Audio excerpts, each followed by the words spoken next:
John in Casper, California. Hey, John, thanks for listening to the program and calling in. What's on your mind today? There's a letter from Thomas Jefferson, and you might know this letter because you brought up in the beginning of the show about John Adams and Thomas Jefferson. And he wrote a letter, and I don't recall who because I found a book in a free bin at a library.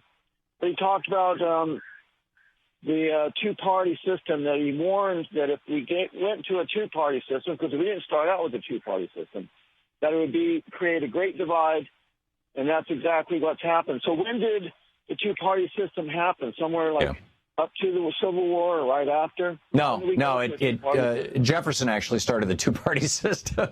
Here's the story, John. I read the letter that he wrote, and he warned against it. No, I'm quite familiar with it, and that was in the 1780s that he wrote that. And at that point, there were no political parties in the United States. And what happened, what came out of the Constitutional Convention in 1787, for the next 2 years, they did this sales pitch to sell the Constitution, and that was roughly the era when Jefferson was writing this. And Madison, who the father of the Constitution, who kept all the notes and kind of wrote it all down at the Constitutional Convention and studied democracies and republics' constitutions for 5 years before he didn't actually run the convention, but he really ran the convention. Madison realized that by putting into place first past the post, winner take all elections. In other words, whoever gets the majority wins. So if you've got 2 people running, it would be 51%. If you've got 3 people running, it would be 34%. If you've got 4 people running, it would be 21, or 4 people, it would be 26%. If you got 5 people running, it'd be 21%. That in that kind of a system, it would be possible if you had multiple parties or factions. In that kind of a system, it would be possible to have a very anti-democratic or undemocratic outcome to what are supposed to be democratic elections.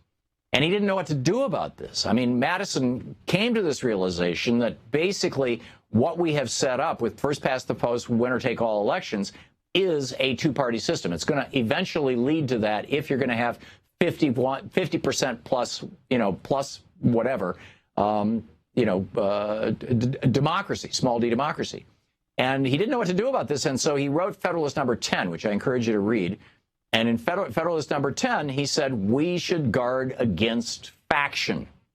And he defined faction as a group of people who are acting in the interest of themselves or their partisans rather than putting their country first, which I would argue is the definition of the Republican Party right now. But in any case, he warned us against this because he didn't know what to do. How can we create a system where you can have multiple political parties? Because basically at that time, faction and political parties were interchangeable words. This was in 1788 when he wrote this Federalist number 10, or it might have been late 1787. What happened, though, within 4 years of that, in the middle of the George Washington administration, Jefferson, who was the Secretary of State to George Washington, quickly started pulling, George Washington had identified himself as a Federalist. Now, that wasn't a political party originally. It was a position. We created a federal republic. In other words, a federal government. It's called federalism, is the form of government that we have, actually. And so they called themselves the Federalists. But then Jefferson created a political party during the George Washington administration called the Anti-Federalists, which, because the Federalists, in Jefferson's opinion, were sucking up to the rich people, sucking up to power. They didn't want people who were not landowners to be able to vote.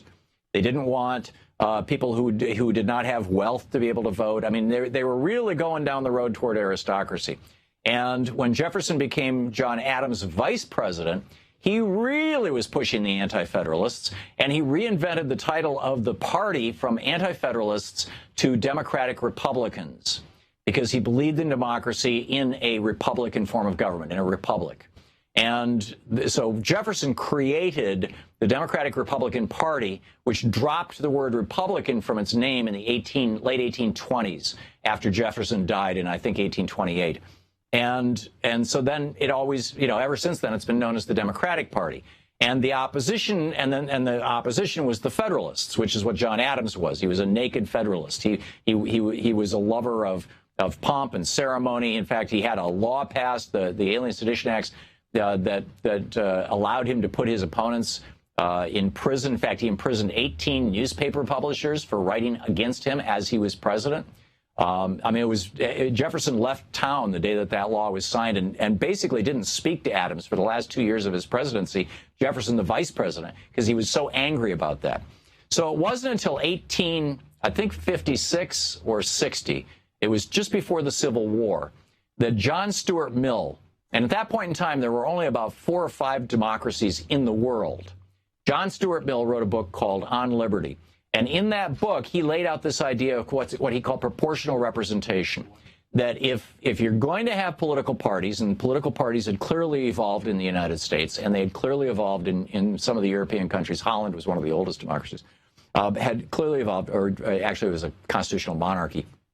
He said, if you're going to have political parties, then let's have a system where if a party gets 10% of the vote, they get 10% of the seats in Congress or Parliament. If they get 22% of the vote, they get 22% of the seats.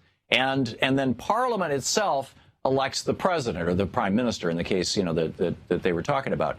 And that form of government now, with the exception of 7 nations, is how every other democracy in the world is run, is by proportional representation as laid out by John Stuart Mill.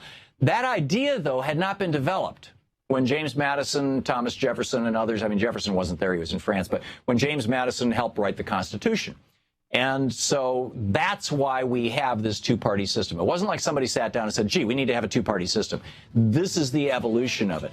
And the way to fix it is to do what Australia and New Zealand have done, 2 of the 7 countries that have first-past-the-post, winner-take-all elections like we do, 2 of the earlier democracies.